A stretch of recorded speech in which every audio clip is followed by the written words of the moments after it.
আচ্ছা, আপনি কি জানেন আপনি যা দেখেন তা সবসময় সত্যি নয়? কারণ কখনো কখনো আপনার মস্তিষ্ক আপনাকে মিথ্যা স্মৃতি দেয়। এই কথাটা আবার ভাবুন। আমরা সাধারণত বিশ্বাস করি চোখ যা দেখে মস্তিষ্ক তাই মনে রাখে, আর স্মৃতি মানেই সত্যি। কিন্তু বিজ্ঞান বলেছে এই বিশ্বাসটা পুরোপুরি ভুল। কারণ আজকে আমরা জানবো আপনার মস্তিষ্ক কিভাবে আপনাকে মিথ্যা স্মৃতি দেয়, কেন অনেক মানুষ একই ভুল বিষয় মনে রাখে।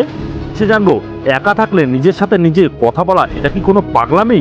আচ্ছা, প্রথম অংশে আমরা জেনে নিই মিথ্যার স্মৃতি আসলে কিভাবে তৈরি হয়। আমরা ভাবি আমাদের স্মৃতি যেন একটি হার্ড ডিস্ক, একবার যা ঢুকলো সেটি ঠিকভাবেই থেকে গেল। কিন্তু বাস্তবে মানুষের স্মৃতি ক্যামেরার মতো নয়, বরং এটি একটি গল্পের মতো।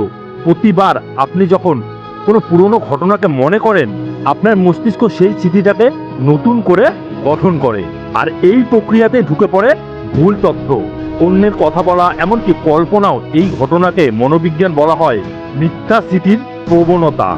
অর্থাৎ এমন একটা স্মৃতি যা আপনার কাছে একদম সত্য বলে মনে হয়।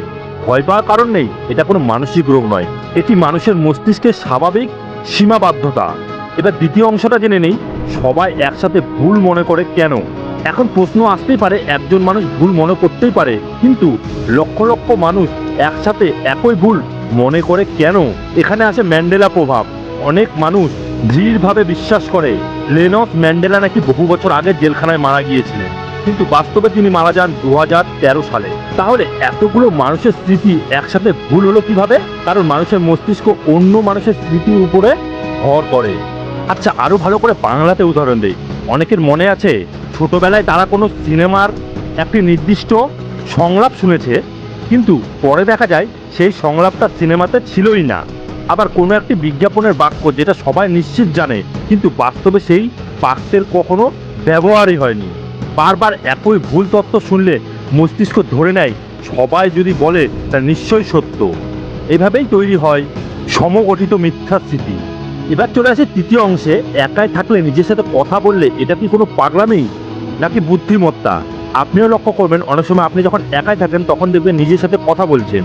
এটা কি স্বাভাবিক? হ্যাঁ, বিজ্ঞান বলেছে এটা একেবারে স্বাভাবিক। কারণ যখন আপনি নিজের সাথে কথা বলেন তখন আপনার মস্তিষ্ক চিন্তাগুলো সব গুছিয়ে নেয়, সমস্যার সমাধানে মনোযোগ বাড়ায়, সিদ্ধান্ত নিতে সাহায্য করে, মানসিক চাপ কমায়। গবেষণায় দেখা গিয়েছে যারা সচেতনভাবে নিজের সঙ্গে কথা বলে তাদের সমস্যার সমাধানের ক্ষমতা এবং বিবেক নিয়ন্ত্রণ দক্ষতা তুলনামূলকভাবে ভালো। এটা কোনো পাগলামি নয়, বরং অনেক সময় বুদ্ধিমত্তার লক্ষণ। শেষ কথায় আজকে আমরা যেগুলো জানতে পারলাম সেটি হলো আপনি যা দেখছেন তা সবসময় সত্যি নয়। আপনার মস্তিষ্ক কখনো কখনো আপনাকে মিথ্যা স্মৃতি দেয়। অনেক মানুষ একসাথে ভুল মনে করতে পারে। নিজের সাথে কথা বলা অস্বাভাবিক নয়, আপনার মস্তিষ্ক অসাধারণ কিন্তু নিখুঁত নয়। আর এই অপূর্ণতাই মানুষকে আরো কৌতূহলী করে তোলে। আর আপনি যদি এরকম আরো মস্তিষ্ক সম্পর্কে জানতে চান বা শুনতে চান তো অবশ্যই একটি কমেন্ট করে জানাবেন। আর ভিডিওটি ভালো লাগলে একটা লাইক করে দেবেন। যারা নতুন আছেন সাবস্ক্রাইব করে পাশে বেল আইকনও প্রেস করে দিন। সবাই ভালো থাকবেন, সুস্থ থাকবেন, ধন্যবাদ।